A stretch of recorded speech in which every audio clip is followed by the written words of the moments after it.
સાવ સાચી વાત છે એનું હોવાનું. પ્રત્યેક શબ્દ શબ્દનું ઘર હવે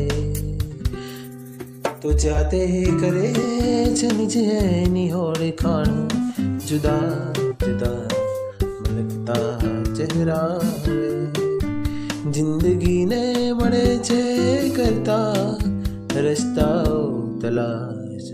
કોઈક મળેલો બેકનો જુગાર હવે ધારી નથી વેરાન મલકમાં નિધારણા પ્રવાસ હો વસ્તીમાં ચોપાસ હવે.